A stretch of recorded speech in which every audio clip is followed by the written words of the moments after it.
Tyler and Katie Bramlett met and married with a common mission in mind: to help people with obtaining healthy bodies and ditching the toxic weight loss culture. They built a 3,000 person per month subscription-based technology service to help clients work with their results in feeling better, not just looking like what society tells us to. Because as we all know, while obesity is not healthy, super skinny isn't always necessarily healthy either. They have been featured in Men's Health, Women's Health, and Livestrong magazines, and have their own podcast called the WeShape podcast on Apple and Spotify. Now, let's get to business.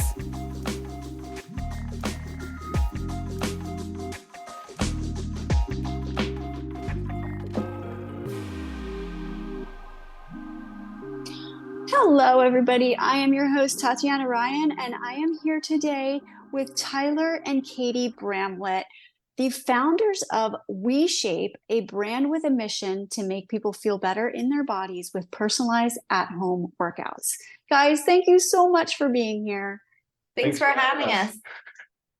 You guys are so awesome, and I read your story, and it's so great what you're doing, because in this day and age, especially with so much judgment, with so much social media, with body dysmorphia going at a rampant rate, what you guys are doing is amazing. So let's get started. How did you guys get together and both get into physical fitness and health? Well, yeah. So we actually used to run a different fitness company together. We each kind of had our own entry into fitness. I had a lot of digestive health issues and just things that were going on for me that kind of got me in passionate about the health space. Tyler had a lot of injuries. He had been hit by a car. He'd had a gymnastics accident. He had a lot of physical injuries that were preventing him from feeling good. So we both kind of came into the fitness space through our own pain. And then once we were there, we had developed this other company that sold digital fitness products and diets and cookbooks and various things. And, I like to tell people that our Instagram life looked really good. We had checked a lot of boxes. The company was scaling. We had made the Inc. 500 3 years in a row. Everything was going great, but there was just a little voice inside that said, nope, not the right path. And so I really tried to turn that voice off, because everyone was offering me so much validation for our success, but I really couldn't turn it off anymore. And so I came together with Tyler one day and I said, I'm so sorry, but the path we're going down is not the path I think we should be going down, and we need to change directions.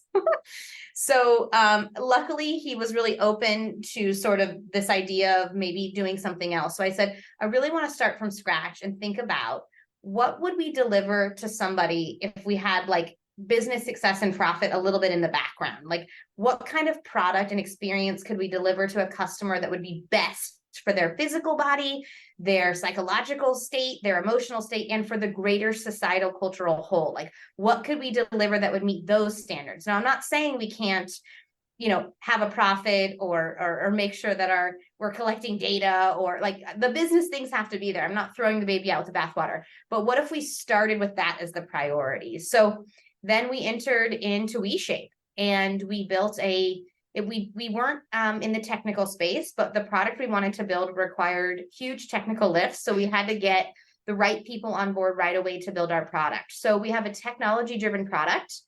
We have real-time, customizable, scalable at-home workouts, so people can interact with the product and scale the different movements. So I'll let Tyler speak on the movement piece, because one of the biggest things we went into when we were talking about the physical body is, how do we offer somebody a product that is rooted in movement versus an exercise fad of burn more calories and get the number on the scale and sweat a lot? Like, how do we give them something that's rooted in movement so that it's sustainable, so if they used our product for 10, 20, 30 years, they would benefit? So do you want to speak a little bit to the movement? And that kind of dovetails onto where she said, everything's going well, but it doesn't feel fulfilling. I think that even though I wasn't the one to bring that up and push that narrative, because I probably got more validation for the direction we were going than her, when she said it felt real to me as well. And I knew that what I wanted more than anything was to be able to create a product that could truly help people feel good in their bodies. And that just came from personal experience. I've had so many aches, pains, and injuries over the years that really prevented me from feeling good in my body. And I had to learn how to work through those. and I had to learn how to understand biomechanics and movement in a way that allowed my body to feel good, right? And that's something that a lot of trainers don't ever experience. I always say most trainers are athletes who kind of couldn't go further in the athletic career, and they're naturally gifted at movement, they're naturally strong, they're naturally flexible, and they don't have a lot of empathy and understanding for what their 40, 50, 60-year-old clients are going through who've had a sedentary life or have had aches, pains, and injuries for years. And so in a lot of ways, I'm in my early 20s, and I'm having to face things like arthritis and joint pain and multiple surgeries. And that gave me a sense of empathy that said, oh, I really want to help this crowd of people who needs to learn how to move their bodies the way it was meant to move. And some of the things we say over and over again to our community is, we're here to teach you how to move your body better so you can feel better in your body. And so when Katie said, I don't feel like this is the right path, how do we build something that's truly useful for people? I paused and said, I would love to build something like for my parents. I thought about my parents who are older, they have aches, pains, injuries, flexibility restrictions, things like that.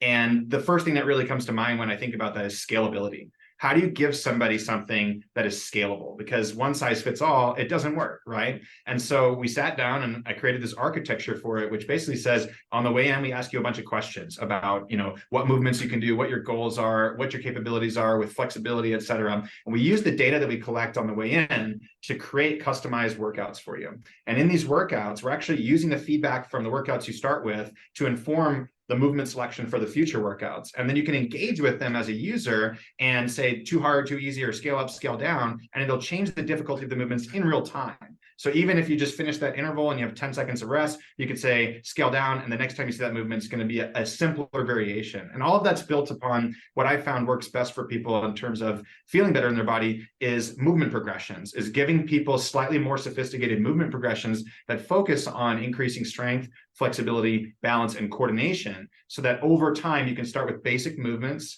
that focus mostly on mind-muscle connection, basic, mobility patterns, things like that, and then adding load, adding range of motion, adding speed, power, et cetera. And over time, that just makes people's bodies feel really amazing. So that's the kind of program behind it. And one thing Katie always says is it sounds kind of complex, because the product is really complex when it comes to the decision matrix, the technology piece. But for the user, it's answer questions, press play on your workout, and answer some questions during the workout, and we can continue to customize and scale it for you. No, that sounds really neat, because as Katie had started with, like, you had female hormone issues. And a lot of times females, when you have a male trainer, no offense, Tyler, but they don't know what is going on in your body. Absolutely. So there's a lot of times where a female shouldn't be doing a really hard workout because she might throw out her back, or she might, have some other issues. So that's really cool that you guys do that. Now, you said an older crowd also, but a lot of times we see so much now on social media that people go to a gym and there's so much social anxiety because they don't know what somebody else next to them might be saying, might be recording, might be doing all of those other things. So that's actually really kind of cool that they can actually come to do your program at WeShape and have different outlets that they can get feedback too. Yeah. I mean, our product is really designed for anyone. Like, the spectrum of who can use our product is all the way from somebody coming out of physical therapy all the way to a professional athlete. Like, the scalability is so infinite. But I will say that the one thing that I was actually talking with someone about yesterday is this idea of, if you can fast forward and pretend like you're, 75 years old, and you got to go back in time and say, what was the workout plan that I did for the majority of my life? I promise you it would not be something focused on ballistic movements, calorie burning, like excessive cardio. Like, it wouldn't be those things. It would be a foundational program that's rooted in balance, strength, coordination, and flexibility. Those are the pillars that are sustainable for the long haul. So even though our target demographic, like, a lot of people will come in who are like, I've done every diet, I'm in my 40s, 50s, 60s, 70s. I'm like, they all wish they would have started this in their 20s and 30s, because those are the pillars that create programming for long-term sustainability around feeling good in your body. Yeah, and you touched on something powerful that I just wanted to comment on, which is most people don't start a fitness journey or even a wellness journey overall, because they feel like it's too much, right? Like, I have to go to the gym, I got to join this, I got to learn the equipment, blah, blah, blah, blah. And so like one of the core pillars of how we make decisions is inclusivity. How can we create a product that is inclusive as possible of people's needs, right? And so at the end of the day, like Katie mentioned, our level 1 movement patterns are designed for someone to be laying in bed who can't sit up. So like that's how simple they can be, right? And like I said, the patterns at the top are going to be explosive and dynamic and more complex, right? And in addition to that, the workouts are 30 minutes right now, and everything is done from home. There's zero equipment required. I think that people, again, they just need to be shown that if you can just do something, right, it's so much better than not doing anything. And actually, you can get so much done with just like a chair in your living room, and you just need to be taught how to do that. So that's what we're trying to do for people. Now, with WeShape, do you go into calories and what types of meals you should be eating, and also with those movements, digestion and stuff like that? Oh, can I jump in this one? Sorry. Okay. Interesting. So I lead some coaching calls, right? And we used to have a lot of nutritional advice in the old brands that we would create. And the most common thing that we saw would be that people would lose the weight they wanted, they would get towards that body that they wanted, and they would still hate themselves. And that was a huge part of sitting in, how do we define ourselves as a brand in WeShape? Do we want to keep saying, lose weight, lose weight, lose weight, lose weight? Or do we want to say, why are people unhappy with who they are? And so we took a lot of time to think about this. And Katie has a background in psychology. And so at the end of the day, we really settled on the reality that most people are looking for extrinsic validation, extrinsic motivation to get them to do something. And so essentially, when we start a workout, it looks like this. I hate myself, and so I should work out so that I look different so I don't hate myself. And what we try to do with WeShape is we try to flip that on its head. We try to say, stop showing up for your workouts as an act of self-judgment and start showing up for your workouts as an act of self-care. So we start trying to teach people how to bring awareness to those moments where that negative self-talk takes over and starts judging ourselves and criticizing ourselves, and say, hold on, pay attention to when that happens, and let's start building small habits towards appreciating our body. And then let's start showing up for our workouts from a place of intrinsic motivation. I deserve to feel good. I want to feel good and have movement freedom for as long as possible. And what happens is the people who consistently have a hard time being consistent with their workouts, because it comes from that place of self-judgment and feeling less than, once they start appreciating themselves, they start showing up for their workouts because they're like, wait a second, I deserve this, right? I deserve to show up for me. And it changes the entire perspective of what is needed for motivation, right? And as this relates to the nutrition side, we used to tell people what to do. And we would find that people would abandon their own internal understanding to do what the quote unquote guru says. And so at this point, what we've done is removed all nutritional advice and said to people, hey, you already know what's probably good for your body. When you eat food, just pay attention to how you feel afterwards. And if you need to have a cookie sometimes, have a cookie sometimes, right? Don't kick yourself and beat yourself up over it, right? So we're trying to really get people to start connecting with themselves and making decisions from a place of listening to their bodies, not saying we're the guru and you should listen to us. We're trying to make you your own guru. That's a great point, because as you are talking about that physicality, you're also delving into their mental health too. That's right. Yeah, I realized, I was like, okay, we have a platform. If I get to do one thing with a customer, what would be my primary goal?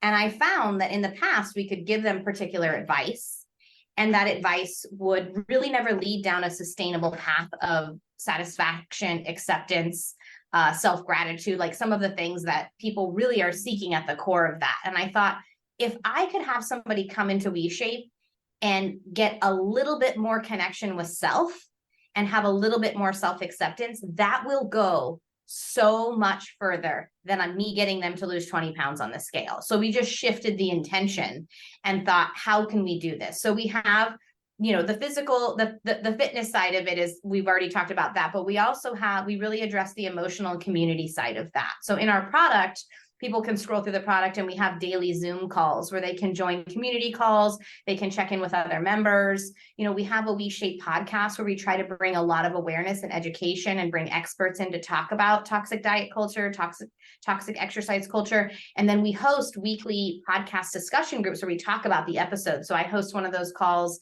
So people can like log into Zoom from the product and connect with people about these topics. We also have a physical therapist who leads one of our calls. Tyler leads one of the calls where they can get pain-related questions answered, movement-related questions answered. So we knew that if we were going to go down this path, we were going to be going against the grain, right? We're not really saying this. We're saying the scale doesn't really matter. We're saying that we don't really Throw the believe in scale away. Stop focusing on losing weight. we don't really believe in diets. We're saying like, let's focus on movement and long-term sustainable wellness versus fat exercise diets. We're talking about things that are maybe not common in the fitness space. And I knew if we went down that path, we had to have a community element where people could feel supported in that mission. So we also have this huge community piece as well. You know what, though? I just want to say one more thing, and that is like when you see someone really intrinsically buy into the reality that they have been judging themselves and criticizing themselves for a long time, when they can have that awareness and they flip it on its head and they say, wait, I'm going to show up for my workouts because I deserve to feel good in my body. I deserve to show up for myself. Their whole entire energy and demeanor changes. And that's my favorite thing, is seeing people who, you know, maybe are 60 years old and like, I've tried everything out there and I failed on everything. And I'm realizing it was because no matter what happened in terms of the outcome, I still was stuck in self-judgment. And so that's what we tell people all the time. You could lose 100 pounds and get to all the way there, and people will start to validate you outside of yourself. But deep down inside, you're still going to be judging yourself because you never broke that pattern. And so how do we help you break that pattern now and show it from a different place, which is that intrinsic motivation, a place of self-love, not self-judgment?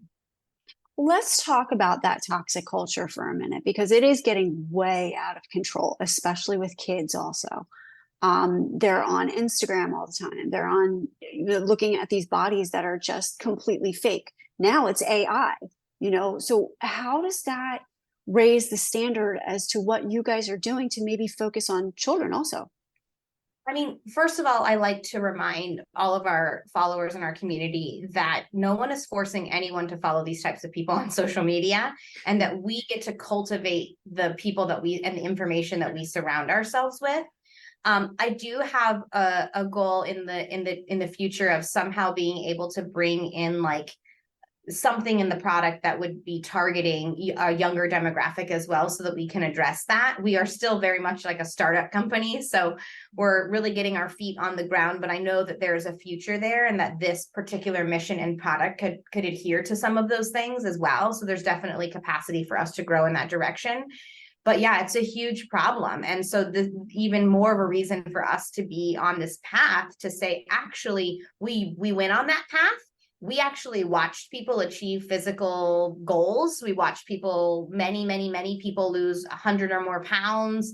We watched this happen and no one was ever truly fulfilled. So we've already like been like, hey, cat's out of the bag. It's not real. And so I feel like even more of a reason for us to be down this path and on this mission, because it is a problem and it's a growing problem, and we're ready to fight that battle. As a side note too, I think human nature is to polarize, right? And I think that what's happening in the social environment here is, as this like idealistic body grows in the social media realm, and we see it get more and more ridiculous, more and more people are kind of just opting out. They're like, this is ridiculous, right? And the more this grows on this side, the more the crowd of people saying, I'm opting out of this, and I'm going to focus on, you know, showing up for myself, not judging myself against all these other people, recognizing that this is all just like fake, like you said, literally to the point of it being like, you know, digitally fake, right? Like airbrushed and all these different things, right? So I think that when I look at that, there's like one is rooted in truth and love. I know that sounds kind of like a hippie move, and one is rooted in like fakeness and receiving external validation. And this is always going to win. The truth and the love side is always going to win. And the external validation is a slippery slope that you will never feel satisfied in. So the more that people try to go down that path, the more we build the other path at the same time. So it's just a matter of time, I think. And I think that once you go down a path of educating yourself and getting deeper awareness around what true fulfillment and acceptance actually feels like, not what you think. Once you embody that experience, you can't unsee the other side. That's right? You can't unsee it. Like, since I've gone down this path, I'm always tempted to go back to what I was doing. And then I go pause, and then I embody the feeling of the path I'm on. And I'm like, I can't go back. The curtain's already been pulled back. I already see what's behind that curtain, and I know it's not truth. So you can't unsee it. So that's why we think this mission is so powerful, because if we can give people a stepping stone to feel and embody that feeling of connection with self, that is always going to be more powerful than the kind of chatter in our brain and the things we see on social media. Sorry, one more thing. I just think we all need to bring awareness to it, right? Like, one of my favorite things to say to people is, hey, who like, we'll do these challenges and we'll have like 500-600 people on the first call. And I'll say, hey, real quick, who here by a show of hands has stepped on a scale, looked down at that number and felt bad about themselves, right? Oh yeah, every single person here, right? So why do we do this? Why are we treating ourselves as a number on the scale? How do we flip that upside down and start saying, you know, how do I show up from that place of self-love like we consistently talk about? I haven't weighed myself in years. I don't even, Yeah. honestly, don't even throw that really away. know You don't what need that that number is. Yeah. And I love it. And I love the fact that we are now moving towards more of a mental grasp of how you feel rather than, okay, I have to look like that person. And I think that shift is really helping people. And I think what you guys are doing is absolutely amazing. Now tell us some of the clients that you have worked with. Has that mental shift actually changed them to be like, okay, I'm doing these movements in bed. Now I want to get out and go for a walk. And eventually that weight does come off because that mental shift is there, that weight from society telling them, okay, I got to lose this weight like this and do everything else. But now you've gotten into their head and it actually comes off easier. Yeah, I will say one of the most powerful stories that we heard in recent times was, we do run these every so often. We run these what we call 30-day feel good challenges, where we're focusing on like, are you pain free, or are you like in less pain? Are you getting good sleep? How's your self-confidence, right? So we're focusing on those things. And at the end, we always kind of have this final wrap up community call. And one of the members said, you know, she's in her 70s. She said, when I used to look in the mirror, I used to have a list of things that I needed to change about myself. Like, you need to lose weight, you need this, you need to blah. And then she said, throughout the process of the 30 days with WeShape, she realized that that actually wasn't her voice. That was the voice of her mother. That was the voice of her friend. That was the voice of her sister. These were not her, these voices were not hers. And by the end of the challenge, she was able to look into the mirror and say, the true voice that is mine says, you're worth it, you're valuable, you're here for a reason, and you don't need any of those other voices. And so the fact that she was able to have that huge psychological shift in just that 30-day challenge was a real testament to the work we're doing here. Sure, she did the workout. Sure, it just speaks to, like, we think that the physical part of our product is so important because, you know, it's a matter of time before our bodies are in some significant level of pain. That's just part of kind of getting older. But so I don't want to discredit that, but I also think that so much of the narrative and so much of our struggle and our suffering is really in the mind. And so the fact that we were able to have her connect with herself and get those other voices, like, she didn't even know that wasn't her. She was like, oh my gosh, I realized that wasn't my voice at all. So those are the kinds of transformations that we see today.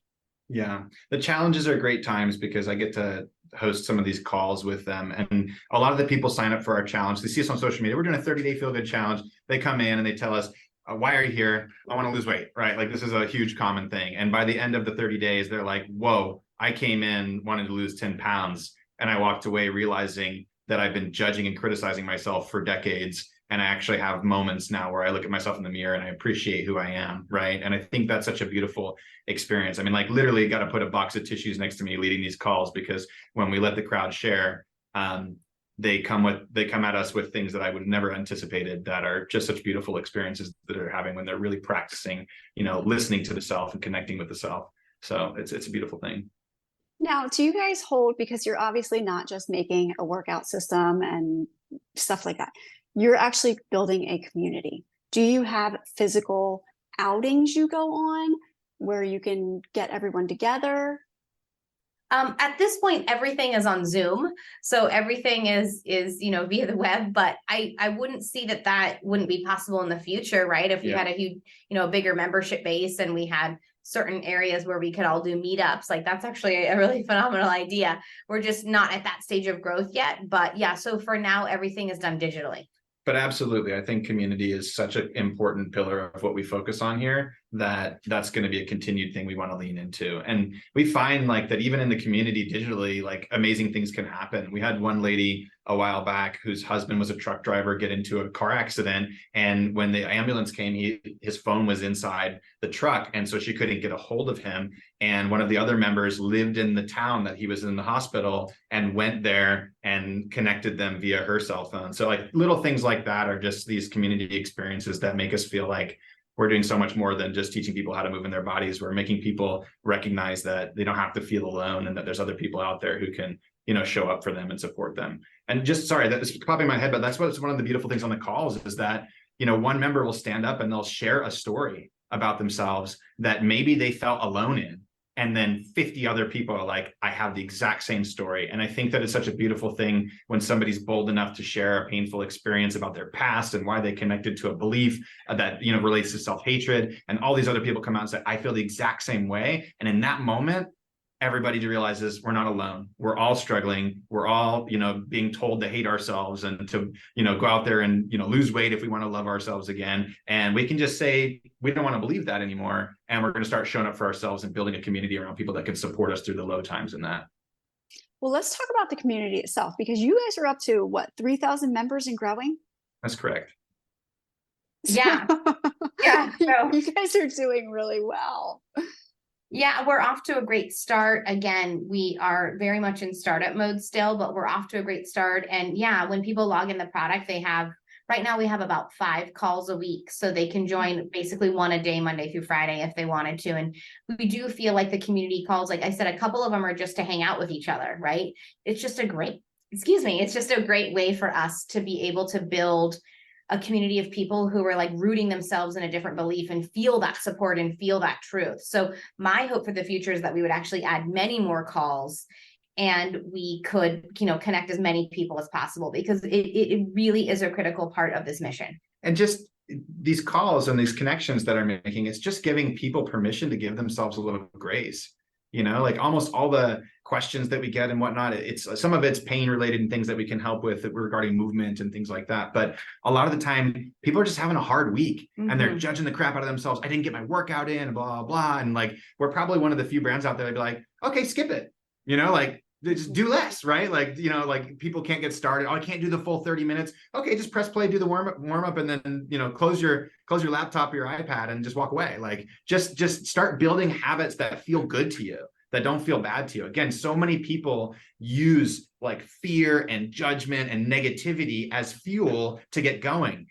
That works for some people, but it doesn't work forever. And almost everybody who does use that and even gets to the places where you think you want to be is still stuck in that negativity. And that just puts you like, you're constantly trying to fill this hole that will never get filled. We're like, you don't need to fill the hole. You need to feel whole now, right? So that's just such a big difference for people when they understand that concept.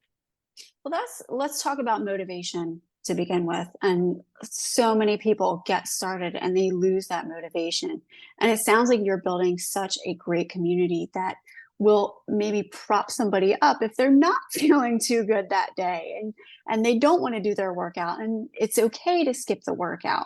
Have you ever had a lot of people that were really down on themselves though, that you were really like, okay, it's time to just take a break and step back and take a couple minutes, Yeah, 100%. I mean, I think that in our WeShare calls, which we do a couple times a week, and even in the coaching calls, we get that kind of feedback a lot where people are just like, again, they're just having a hard week.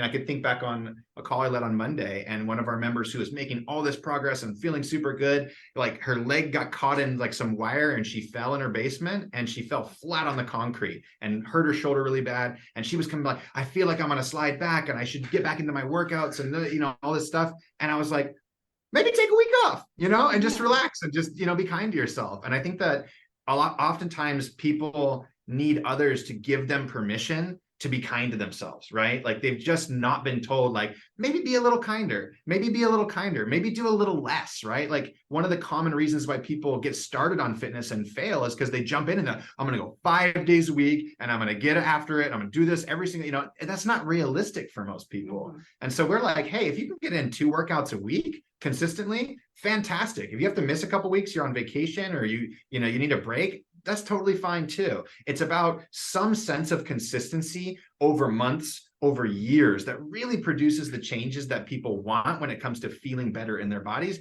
It's not the 30-day hits that make people really change the way they feel in their bodies. Those are just like the water slide into the reality of what it means. So it's been an interesting journey, because we used to do that. We used to do the product thing where it's, hey, 6-pack abs in 6 weeks and lose weight and all this different like, hypey fast stuff. And when we started WeShape, we're like, hey, it takes a long time and it's not easy. And, there's so many aspects of mindset that are involved in this. And at first it was scary, because we're not able to use the same communication strategies that we had before that people would be interested in. But as we go on and we continue to tell this truth, we see more and more people who are ready for this conversation, because they're so fed up with the quantity of times they've started and stopped on other diets and fitness programs. It's funny, I actually have this sticker on my laptop that says, trust your process, beautiful things take time.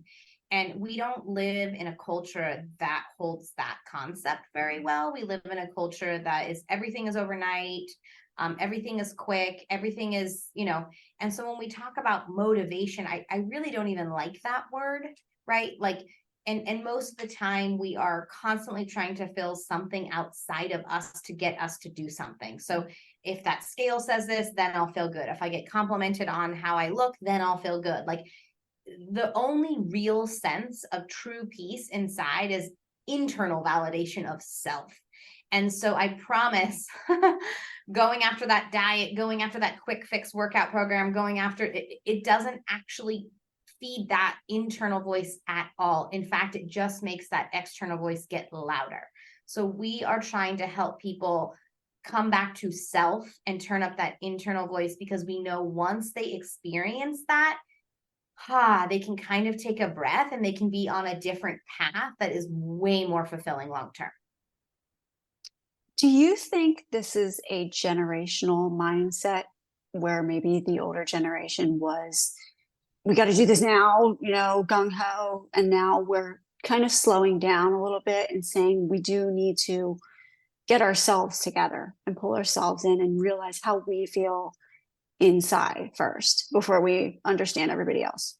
I mean, I think yes and no. I think also, like, I think in the more spiritual world, there's this concept of like turning the ego down, but like also realizing that ego could never be fully turned off. Like, that's actually part of being a human and being in the human experience, is the ego will always be there. And so I think we're just getting to a place now, maybe in our culture, where we're saying, maybe the ego doesn't have to be so big, and maybe we could learn how to better manage those voices.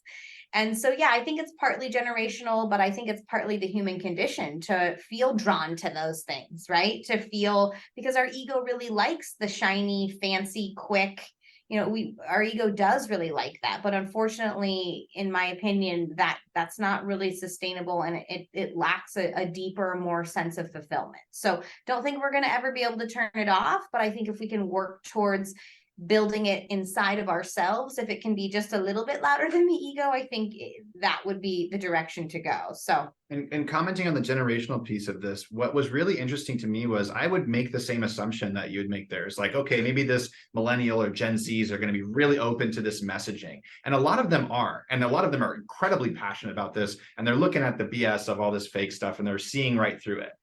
But the people who are 50 and 60 years old, who have tried 50 diets and 50 exercise programs, they actually buy into what we're talking about a lot faster than the younger generation.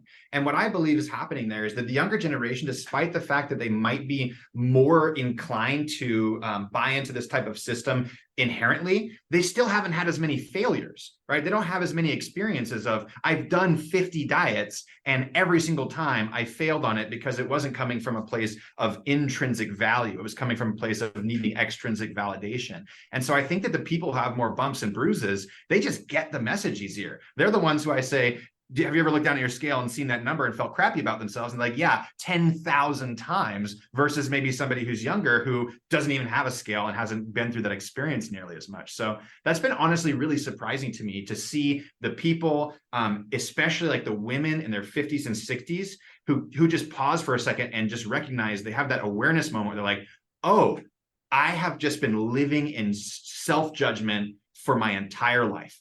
and I don't have to make that choice. That is a conscious choice that I can change my decision on right now. So like, that's the piece that I've been most surprised about and also most gratified about. I also think, though, we should never devalue the younger generation, because the thing about the younger generation is when you've already done this 40, 50, 60, 70 times, it's easier to kind of get the buy-in to say, maybe I need to go to a different path, but then there's often a lot more unwinding, right? Versus the younger generation, they might not be bought in as quick, but because they haven't had so many failures, but we have also less unwinding because they're not just been inundated with 50 years of messaging around you need to be skinny, right? So there's plus and minuses to both, but I think we need both. Well, I think you bring a very good point with you need to be skinny. Skinny isn't always healthy. That's the big thing right there. Yeah, absolutely. Like it's actually funny if you sit and think, right? We have like a value in our culture of like, this is the body type that everyone wants to be. And this is what we automatically assume looks good and is healthy. Well, granted, that body type changes every 5 to 10 years, so that's not even realistic. But to think that 8 billion people in the world are going to achieve one, it's like that doesn't even make sense that 8 billion people would have the same body. So when we just sit in silly things like that, I think it really brings to light this, like, okay, maybe I'm too zoomed into this messaging and I need to back up and ask myself, is there even logic in this? And I think when we can do that, we can see a very different picture. Now, Tyler, I have a question for you. When you're making these workouts for people, what do you pull from to get those movements? Do you pull from Pilates? Do you pull from yoga? Do you pull from weight training? Like, how do you get all of these workouts together? Great question. Nobody's ever asked me that question. I appreciate that question. So, luckily, I got incredibly injured when I was younger. And one of the things that you discover when you're incredibly injured is isolation movements typically don't really feel that great. They tend to cause a lot of aches, pains, and injuries, especially when there's imbalances in the muscular post-injury, post-surgery, things like that. And so I was very lucky to have had the opportunity after I had gotten the first injury to travel around the country and learn from some of the top athletic trainers, coaches, physical therapists in the world. And I just distilled anything that I found that was useful to me and started teaching it to my clients when I used to be a personal trainer. I then took that stuff and started a group training program in our local town, and then had hundreds and hundreds of clients, and we kind of used that same philosophy there. Then we went online and kind of repeated the process, right? So as far as like where do we draw from, I hate to define it as like Pilates, who was created by Joseph Pilates, or yoga, which is a spiritual and physical system of this, and physical therapy. It's really more like, okay, the human body is supposed to move in a particular way, right? You're not supposed to let your knee cave side to side or internally, externally rotate when you're walking, running, jogging, going up, downstairs, squatting, etc. Right? So how do we give people the movements that are common to their daily life that will help them learn how to move their body the way it was meant to move, right? So much more of this is about dissecting the common motor patterns that everybody has to do to have movement freedom in life and taking them apart into progressions. So as an example, you might take something like a squat, right? Okay, well, before we squat, we want to make sure that we have the ability to feel our glutes, feel our hamstrings, and feel our quad muscles and activate our core properly. So if you come into our program and you're scoring really low on the squat index, we're going to put you in a bed and we're going to have you learn how to simply bend your knees and press your feet into the bed and start building the mind muscle connection with those 4 different muscle groups, teaching you how to activate your core, your quads, your hamstrings, and your glutes. And then you say, okay, now I actually feel like I can do this, scale up. Now we go to a seated position and we repeat the same motion in a vertical fashion where our core has to integrate a little bit more. Then we say scale up. Okay, now let's teach you how to stand up from the chair with good form, using your hands for support, right? And then we continue that process of continuously scaling up the movement, again, going from muscle activation and awareness of what you're actually supposed to be using to creating range of motion and using a little bit of strength to increasing the range of motion, the speed, the complexity, even the balance, etc. So I just kind of look at the human body and say, okay, what does it essentially do? It squats, it lunges, it holds core stability, it presses its arms forward and backward. And we say, we want to create strength, flexibility, balance, and coordination through a full range of motion through every joint in the body. So we've actually been able to distill it down to about 60 different movement patterns, each pattern having anywhere between 10 to 18 different levels of progression. So it is a lot of movements, but in any given workout, we're focusing on 2 or 3 things at a time. And usually, after a month or so of people doing these workouts, we've actually measured this. There's a 17.2% decrease in aches, pains, and injuries from following along with these routines by just teaching people how to move their bodies the way it was meant to move. I kind of like to use the analogy, although I never like to discourage people to move. So forgive me if this example is doing that, but it's kind of like if I were to ride an exercise bike in my living room for 30 years, like what does that movement pattern offer me in terms of like day-to-day living? Or if I had a routine like this where I was focusing on core stability, range of motion, squats, balance, pressing, like those are the movements that will be sustainable for a lifetime that will keep my body in less pain. So it's like thinking about fitness in that way. I think our culture is approaching it from the perspective of how do I look the best? How do I burn the most calories? How do I sweat the most? And I'm like, ooh, I wonder if that 75-year-old version of yourself would have picked balance, coordination, strength, and flexibility over that methodology. And what we hear from a lot of our clients is they wish they would have. Yeah. And again, this is a part of what our mission is like change how and why we exercise, right? And the why is, we've talked about that a lot, right? Coming from that place of self-appreciation because you deserve to feel good in your bodies. And the how, that's the piece that I feel like is really important to me, at least, is people think of the word exercise. And what do they think? They think cardio, like pumping your heart and burning calories and sweating, or they think pumping your muscles. So it's really like, it's most commonly isolation movements to pump your muscles to shape them differently, right? Or it's cardio to burn fat. Either way, we're looking at basically energy systems as it relates to that. Very rarely are we talking about movement quality. And I want the world to change that. I want people to think of exercise and for them to think about that means how easily and efficiently and perfectly can I go up the stairs so that I can do this for as long as possible, pain-free, right? Because like I said, I had this beautiful gift of injuring both of my knees, one of them pretty badly, and it took me 4 surgeries and almost a decade to get back to where I wanted to be.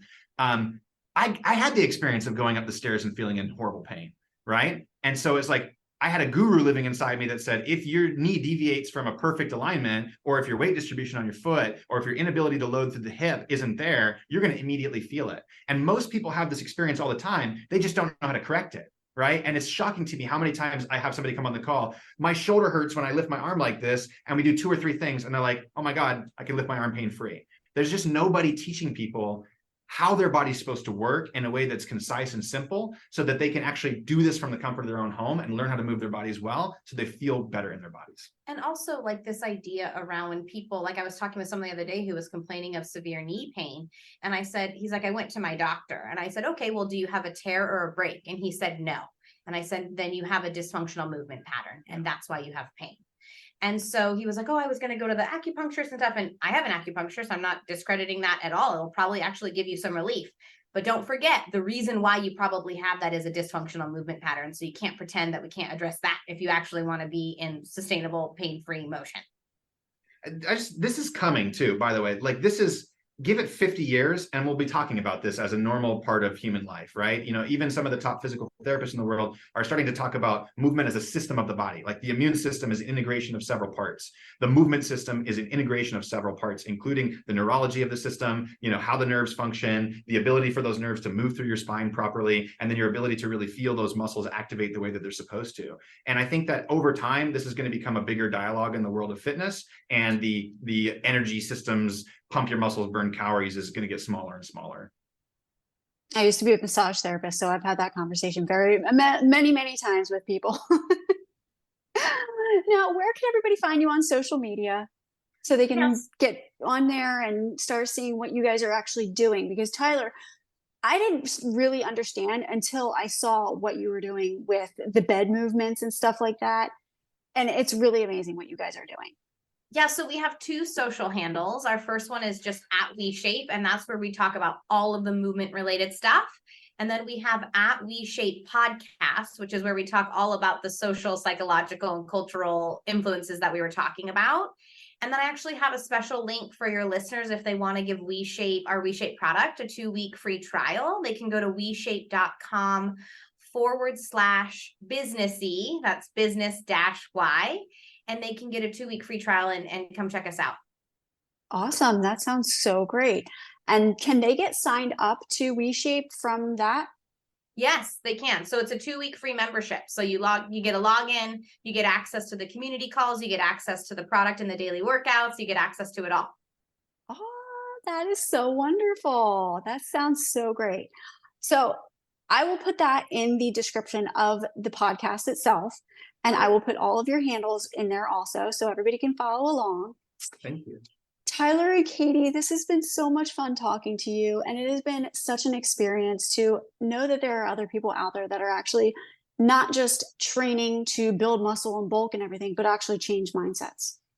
Yes. Thank you so much for having us. It's been such a pleasure, and we hope we can connect with you again. Yeah, we appreciate you sharing us with your audience.